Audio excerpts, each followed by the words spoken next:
MLA Nitesh Rane ने मालेगांव को target कर रखा है। मुझे ऐसा लगता है कि मालेगांव को टारगेट करने की वजह यह है कि उसको कुछ लोगों ने मालेगांव के पीछे लगाया है। अभी उसकी एक बाइट आई है। एमपीएसएल मालेगांव में जो प्राइवेट बिजली कंपनी है उसके ताल्लुक़ से अखबारात में ये ख़बर आई कि मालेगांव में साल भर के अंदर जो है 300 करोड़ रुपए से ज़ायद की बिजली चोरी हुई है। इस मसले को लेकर के हम खुद जो है टेंशन में हैं कि एमपीएसएल की तरफ से अगर ये बात कही गई है तो ये बेबुनियाद और गलत बात है। वजह उसकी ये है कि एमपीएसएल अपनी ज़िम्मेदारी पूरी नहीं कर रही है।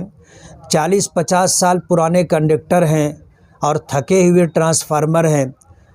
ये जब तक जो है पुराने कंडक्टर चेंज नहीं होते हैं और लॉसेस की जो बड़ी वजह है वो ख़त्म नहीं होती है, वहाँ तक जो है मालेगांव का मसला हल नहीं होगा।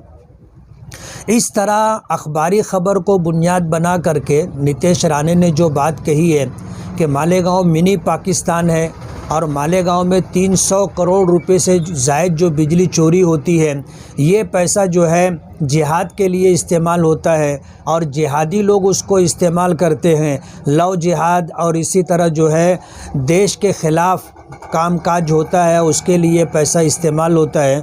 ये मालेगांव पर सरासर इल्ज़ाम है और हम लोग इसकी जो है सख्त मजम्मत करते हैं, निषेध करते हैं।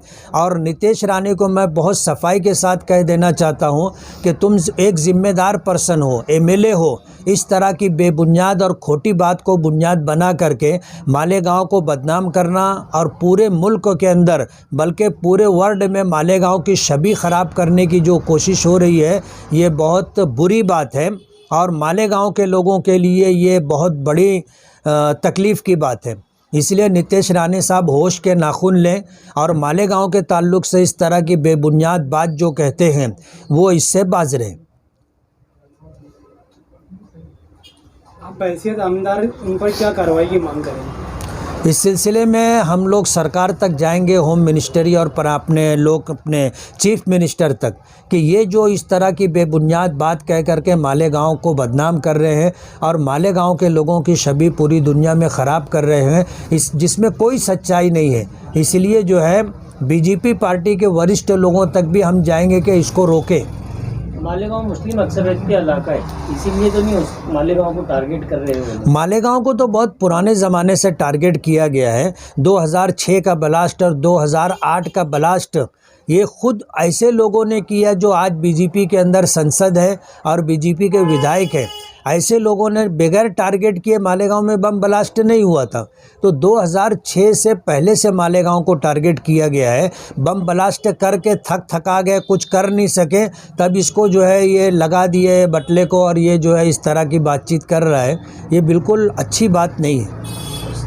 मालेगांव ही नहीं, पूरे देश के अंदर जो है बाबा साहब अम्बेडकर का दिया हुआ संविधान है और इस तरह की बातचीत करना कि जैसे पूरे मुल्क के वो राजा हैं और जो चाहेंगे वो कर लेंगे, ये सब ख्वाब व ख्याल की बात है।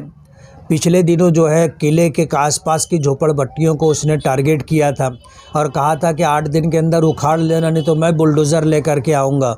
तो हमने उस वक्त बयान दिया था कि ये यहाँ डॉक्टर बाबा साहब अम्बेडकर का संविधान चलता है, किसी की मनमानी नहीं है और कोई देश का राजा नहीं है कि ये आएंगे और जो चाहेंगे वो कर लेंगे। इस तरह की बात ना कभी वो कर सके हैं और ना कभी कर सकेंगे। मुझे ऐसा लगता है कि आने वाले दिनों में जो पार्लियामेंट का इलेक्शन है, इस मुद्दे को लेकर के कहीं ना कहीं उनकी कोई रणनीति है और उसकी वजह से वो लोग इस तरह की बातचीत कर रहे हैं।